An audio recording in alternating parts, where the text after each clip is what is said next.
आज है 4 नवंबर 2025 दिन मंगलवार। नमस्कार, दिल्ली न्यूज में आपका बहुत बहुत स्वागत है। चलिए देखते हैं आज की 25 फटाफट काम की और महत्वपूर्ण बड़ी खबरों को। पर इससे पहले वीडियो को लाइक करना बिल्कुल न भूलें। भूकंप से हिला दिल्ली एनसीआर, आधी रात डर के मारे घरों से बाहर निकले लोग। दिल्ली एनसीआर में आधी रात भूकंप के तेज झटके महसूस किए गए। अचानक हिले धरती के झटकों से लोग नींद से जाग गए और डर के मारे घरों से बाहर निकल आए। कई इलाकों में दीवारें और खिड़कियां तक हिलती नजर आईं। हालांकि अभी तक किसी जानमाल के नुकसान की कोई खबर नहीं है। नेशनल सेंटर फॉर सिस्मोलॉजी के अनुसार भूकंप का केंद्र हिमालयी क्षेत्र था। लोग पूरी रात दहशत में रहे। दिल्ली सरकार ने एमसीडी को दी 615 करोड़ की सौगात, 2 अहम कामों के लिए लोन मंजूर। दिल्ली सरकार ने नगर निगम की झोली में 615 करोड़ रुपए डाल दिए। ये लोन 2 बड़े कामों के लिए मंजूर किया गया, जिसमें इंफ्रास्ट्रक्चर और सफाई व्यवस्था में सुधार शामिल है। सरकार ने लोन की पहली किश्त के तौर पर 175 करोड़ जारी कर दिए। साथ ही एमसीडी से कहा गया कि आगे की किश्त जारी करने से पहले विस्तृत कार्य योजना प्रस्तुत की जाए। औद्योगिक क्षेत्रों में नाली सीवेज की कमी पर दिल्ली एचसी सख्त, चीफ सेक्रेटरी को तलब। दिल्ली हाईकोर्ट ने राजधानी के औद्योगिक क्षेत्रों की बदहाल स्थिति पर सख्त रुख अपनाया। अदालत ने पाया कि कई अधिसूचित औद्योगिक इलाके अब भी नाली और सीवेज जैसी बुनियादी सुविधाओं से वंचित हैं। इस पर नाराजगी जताते हुए कोर्ट ने दिल्ली के चीफ सेक्रेटरी और वरिष्ठ अधिकारियों को अगली सुनवाई में पेश होने का आदेश दिया। जस्टिस प्रतिभा एम सिंह और जस्टिस मनमीत प्रीतम सिंह अरोड़ा की पीठ ने यह निर्देश स्वप्रेरणा से लिए गए मामले की सुनवाई के दौरान दिया। सुप्रीम कोर्ट की फटकार, दिल्ली की जहरीली हवा पर सवाल, गैर कारगर स्टेशन से ग्रैब बेअसर। दिल्ली की जहरीली हवा पर सुप्रीम कोर्ट ने सरकारों को कड़ी फटकार लगाई। कोर्ट ने पूछा कि जब ज्यादातर एयर क्वालिटी मॉनिटरिंग स्टेशन ही काम नहीं कर रहे तो ग्रैब यानी ग्रेडेड रिस्पॉन्स एक्शन प्लान को कैसे लागू किया जा रहा है। अदालत ने केंद्र और दिल्ली सरकार से यह रिपोर्ट मांगी और कहा कि केवल दिखावे की कार्रवाई नहीं चलेगी।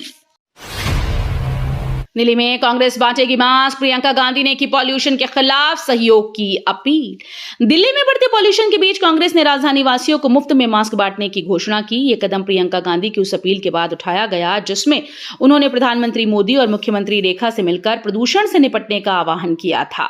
दिल्ली में ठंड की शुरुआत के साथ ही वायु गुणवत्ता गंभीर स्तर पर पहुंच गई। उधर रेखा गुप्ता के नेतृत्व वाली भाजपा सरकार ने शहर को गैस चैम्बर बनने से रोकने के लिए अभियान तेज कर दिया। दिल्ली एनसीआर की हवा फिर बनी जहर, हालात और बिगड़ने के आसार। दिल्ली एनसीआर में हवा लगातार जहरीली होती जा रही है। सोमवार सुबह राजधानी पर घनी धुंध की चादर छाई रही, जिससे दृश्यता कम हो गई। सेंट्रल पॉल्यूशन कंट्रोल बोर्ड के समीर ऐप के मुताबिक सुबह 6:05 पर दिल्ली का ओवरऑल एयर क्वालिटी इंडेक्स 324 दर्ज किया गया, जो बहुत ही खराब श्रेणी में आता है। विशेषज्ञों के मुताबिक आने वाले हफ्तों में हवा की गुणवत्ता और गिर सकती है। सर्दियों में जहरीली हुई दिल्ली की हवा, प्रदूषण से बचने को अपनाई हेल्दी डाइट। दिल्ली में सर्दियां शुरू होते ही हवा फिर से जहरीली हो गई। बढ़ते प्रदूषण के कारण सांस की बीमारियां, एलर्जी तेजी से बढ़ती जा रही हैं। एक्सपर्ट्स के मुताबिक शरीर को अंदर से मजबूत रखना बेहद जरूरी है। अपनी डाइट में तुलसी, अदरक, हल्दी, शहद, विटामिन सी से भरपूर फल जैसे संतरा, अमरूद शामिल करें। ये इम्यून सिस्टम को मजबूत करते हैं और फेफड़ों को साफ रखने में मदद। हीरा कारोबारी मेहुल चौकसी ने भारत प्रत्यर्पण पर लगी मोहर। भारत को धोखा देकर भागे हीरा कारोबारी मेहुल चौकसी ने अब बेल्जियम सुप्रीम कोर्ट का दरवाजा खटखटाया है। चौकसी ने निचली अदालत के उस फैसले को चुनौती दी है जिसमें उसके भारत प्रत्यर्पण को वैध माना गया था। अदालत ने कहा था कि चौकसी के खिलाफ भारत का अनुरोध कानूनी रूप से सही है। अब बेल्जियम की सर्वोच्च अदालत इस मामले की कानूनी समीक्षा करेगी। एमसीडी रोजाना 3200 टन कचरा करेगी रिसाइकिल, लैंडफिल घटाने की बड़ी पहल। दिल्ली में कचरा संकट से निपटने के लिए एमसीडी ने बड़ी योजना तैयार कर ली है। अब हर दिन करीब 3200 मीट्रिक टन कचरे को रिसाइकल किया जाएगा।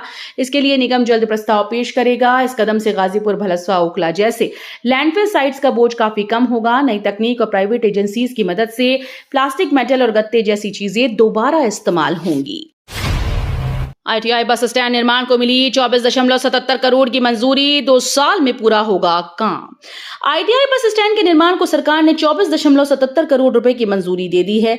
यह आधुनिक बस स्टैंड 2 वर्षों में तैयार किया जाएगा, जिसमें यात्रियों के लिए अत्याधुनिक सुविधाएं, waiting area, parking, electric bus charging station शामिल होंगी। परियोजना पूरी होने के बाद क्षेत्र के यातायात दबाव में राहत मिलेगी और लोगों को बेहतर यात्रा अनुभव मिलेगा। स्थानीय लोगों ने इस फैसले का स्वागत किया। थरूर का वंशवाद परिवार, बोले राजनीति किसी परिवार की निजी जायदाद नहीं। कांग्रेस के वरिष्ठ नेता शशि थरूर ने राजनीति में बढ़ते वंशवाद पर बड़ा बयान दिया। उन्होंने कहा कि भारतीय राजनीति किसी परिवार की निजी जायदाद नहीं है और इसमें हर किसी को बराबरी का मौका मिलना चाहिए। थरूर के इस बयान को कांग्रेस के भीतर भी चर्चा का विषय माना जा रहा है, क्योंकि पार्टी पर अक्सर परिवारवाद के आरोप लगते रहते हैं। अब सवाल उठ रहा है कि क्या थरूर का ये तंज अपनी ही पार्टी पर था?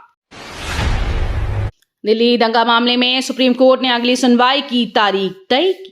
दिल्ली दंगा मामले में सुप्रीम कोर्ट ने अगली सुनवाई की तारीख तय कर दी। अदालत ने सभी संबंधित पक्षों को नोटिस जारी करते हुए जवाब दाखिल करने को कहा। ये मामला 2020 के उत्तर पूर्वी दिल्ली दंगों से जुड़ा है, जिसमें कई आरोपी जमानत और केस की रद्दीकरण याचिका लेकर सुप्रीम कोर्ट पहुंचे। अदालत अब इस पर विस्तृत सुनवाई करेगी। तिहाड़ में अपराध की स्क्रिप्ट लिख रहे कैदी, जेल से बरामद हुए 300 से ज्यादा मोबाइल। दिल्ली के तिहाड़ जेल से हैरान करने वाला खुलासा हुआ। जेल प्रशासन ने पिछले 10 महीनों में कैदियों से 300 से ज्यादा मोबाइल फोन जब्त किए। अधिकारियों का कहना है कि कई कैदी जेल के अंदर से ही अपराध की साजिशें रच रहे थे और फोन के जरिए गिरोह से संपर्क में थे। हालांकि इंटेलिजेंस सेल की लगातार छापेमारी के चलते इस साल जब्त मोबाइल की संख्या कुछ घट गई है। आप नेता का अनोखा दावा, केजरीवाल ने जन्मदिन पर केक नहीं खिलाया इसलिए दिल्ली हारी। आम आदमी पार्टी के एक पूर्व विधायक ने पार्टी की दिल्ली में हुई हार को लेकर अजीबोगरीब वजह बताई। उन्होंने मजाकिया लहजे में कहा कि उनके जन्मदिन पर अरविंद केजरीवाल उन्हें केक नहीं खिला पाए और शायद इसलिए दिल्ली चुनाव पार्टी में हार गई। अब उन्होंने कहा कि इस बार अपने राष्ट्रीय संयोजक के हाथों से केक खाकर वे गुजरात, पंजाब, गोवा, बिहार, कर्नाटक में जीत का भरोसा रखते हैं। दिल्ली नगर निगम के 12 वार्ड में उपचुनाव 30 नवंबर को, नामांकन प्रक्रिया शुरू। बिहार चुनाव की गहमागहमी के बीच दिल्ली में भी सियासी हलचल तेज हो गई। नगर निगम के 12 वार्ड में उपचुनाव की तारीखों का ऐलान हो गया। राज्य निर्वाचन आयोग के मुताबिक नामांकन प्रक्रिया शुरू हो चुकी है, जो 10 नवंबर तक चलेगी। वहीं सभी 12 वार्ड में 30 नवंबर को मतदान होगा। परिणामों की घोषणा दिसंबर के पहले हफ्ते में की जाएगी। आपका आरोप, दिल्ली में 200 मोहल्ला क्लिनिक बंद। आम आदमी पार्टी ने दिल्ली की रेखा गुप्ता सरकार पर बड़ा आरोप लगाया। पार्टी का कहना है कि बीजेपी ने हेल्थ माफियाओं को फायदा पहुंचाने के लिए करीब 200 मोहल्ला क्लिनिक बंद कर दिए। आप नेताओं ने अमित शाह का नाम लेते हुए कहा कि यह फैसला दिल्ली की जनता से मुफ्त इलाज और दवाइयों का अधिकार छीनने जैसा है। अरविंद केजरीवाल ने पहले ही चेताया था कि अगर बीजेपी सरकार आई तो मोहल्ला क्लिनिक बंद कर दिए जाएंगे।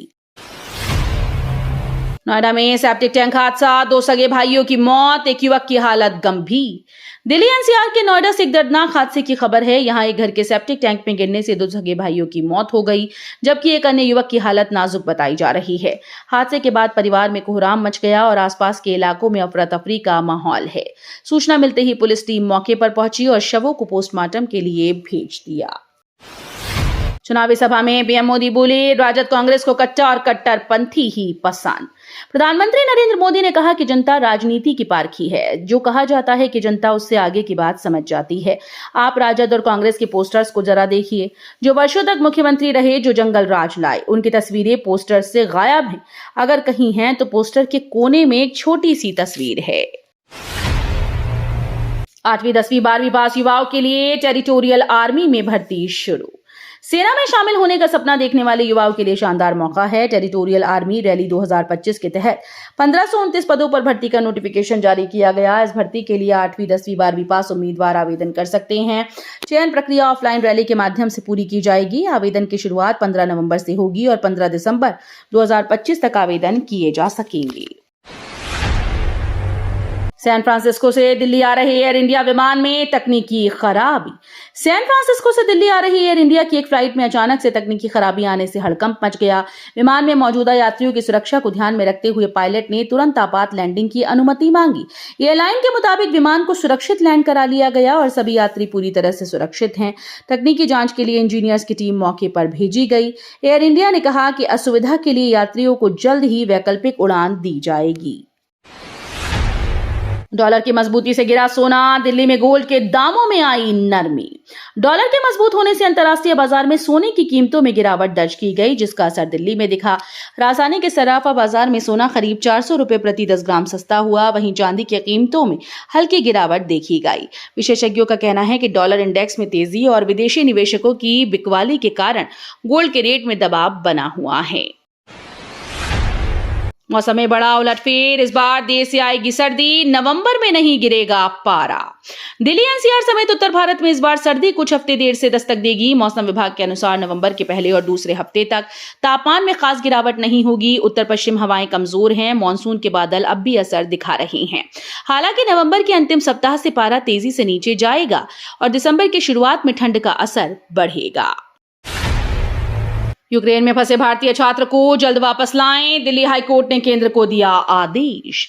दिल्ली हाईकोर्ट ने केंद्र सरकार को यूक्रेनी सेना की हिरासत में लिए गए भारतीय छात्र साहिल मजोठी को सुरक्षित वापस लाने के लिए तुरंत कार्रवाई करने का आदेश दिया। 22 वर्षीय साहिल पर आरोप है कि उसने रूस यूक्रेन युद्ध में रूस की ओर से लड़ाई लड़ी थी। कोर्ट ने यह भी कहा कि एक संवेदनशील मामला है जिसमें भारत सरकार को राजनयिक स्तर पर गंभीर प्रयास करने होंगे ताकि छात्र को जल्द से जल्द रिहा करवाया जा सके। भारत और बहरीन के बीच व्यापार समझौते पर बातचीत शुरू, निवेश करार पर जल्द हस्ताक्षर संभव। भारत और बहरीन ने अपने आर्थिक रिश्तों को नई ऊंचाई देने की दिशा में बड़ा कदम उठाया। दोनों देशों ने एक महत्वाकांक्षी व्यापार समझौते पर बातचीत शुरू करने का फैसला किया है। विदेश मंत्री एस जयशंकर ने बहरीन के विदेश मंत्री अब्दुल्ला बिन राशिद अल जयानी के साथ मुलाकात की और निवेश समझौते पर भी जल्द हस्ताक्षर की उम्मीद जताई। भारत की जीत पर स्मृति मंधाना संग प्यार जताते दिखे फेमस एक्टर, टैटू से किया इजहार। टीम इंडिया के स्टार क्रिकेटर स्मृति मंधाना पर एक फेमस बॉलीवुड एक्टर का दिल ला गया। भारत की जीत के बाद इस एक्टर ने खुलेआम स्मृति के लिए अपने प्यार का इजहार किया और उनका नाम वाला टैटू भी दिखाया। सोशल मीडिया पर यह वीडियो तेजी से वायरल हो रहा है।